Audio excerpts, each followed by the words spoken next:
आप सभी का स्वागत है आज के इस एपिसोड में एक महान महिला की जीवनी पर हम परिचर्चा करेंगे। और ये एक ऐसी महान महिला है जो समाज में महिलाओं के सम्मान को आगे बढ़ाया और काफी सम्मान भी दिलाया।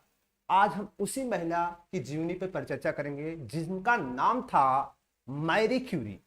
तो मैरी क्यूरी के जीवन पर हम परिचर्चा करेंगे। मैरी क्यूरी कौन थी? मैरी क्यूरी का जो जन्म पोलैंड के वारसा नगर में 7 नवंबर 1867 में हुआ था, जो कि रूस के अधीन था।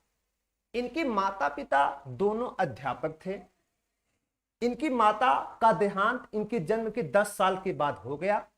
इनके पिता, जो कि पोलैंड की स्वतंत्रता संग्राम में भाग लेने की वजह से इन्हें अध्यापक पद से निष्कासित कर दिया गया था, जिससे इनके परिवार की आर्थिक स्थिति काफी कमजोर हो गई थी। महिला होने के कारण उन्हें वारसा में सीमित शिक्षा की अनुमति थी, इसलिए उन्हें छुप छुपाकर उस शिक्षा प्राप्त करनी पड़ी। बाद में बड़ी बहन की आर्थिक सहायता की बदौलत वह भौतिक और गणित की शिक्षा के लिए पेरिस आई। पेरिस विश्वविद्यालय के प्रोफेसर बनने वाली पहली महिला बनी। पेरिस में उनकी मुलाकात पियरे क्यूरी से हुई, जो उनके पति बने। पियरे क्यूरी रसायन शास्त्री थे। 1898 में पोलियम की खोज की कुछ महीने बाद रेडियम की खोज की, जो कि चिकित्सा विज्ञान और रोगों के उपचार में क्रांतिकारी साबित हुई।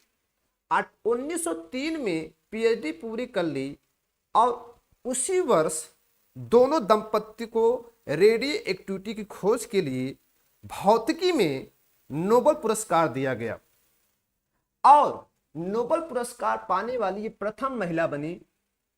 फिर बाद में 1911 में रसायन क्षेत्र में रेडियम के शुद्धिकरण के लिए उन्हें नोबेल पुरस्कार दिया गया और दो क्षेत्रों में, भौतिकी और रसायन दोनों क्षेत्रों में नोबेल पुरस्कार पाने वाली ये प्रथम वैज्ञानिक भी बन गई। इनका तो कमाल कर दिया इन्होंने। और इसके साथ साथ इनका इतिहास ये भी रहा कि इनकी 2 बेटियां थी।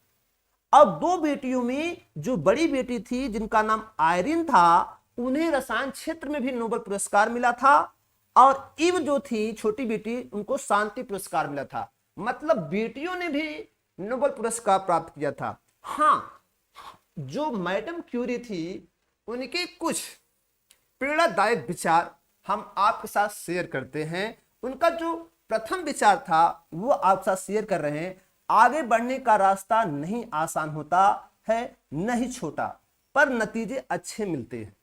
उनका दूसरा विचार था, उस वक्त तक डरने की जरूरत नहीं जब तक आप जानते हैं कि जो हम कर रहे हैं बिल्कुल सही है, उससे किसी को नुकसान नहीं पड़ रहा है। उनका तीसरा विचार था, उन लोगों में से एक बनिए जिन्हें कर्म में सुंदरता दिखती है, जैसे मुझे साइंस से ज्यादा खूबसूरत कुछ नहीं दिखता है। उनकी निष्प्रेरणादायक बात थी, आप शादीशुदा हैं, आपका करियर बन रहा है, तो अक्सर लोग पूछेंगे कि घर और काम कैसे बैलेंस करती हो। आपका बस यही जवाब होना चाहिए कि यह आसान नहीं है। उनका निष्ठ विचार था, किसी चीज की गहराई को तभी समझ पाएंगे जब आपके पास पूरी आजादी होगी।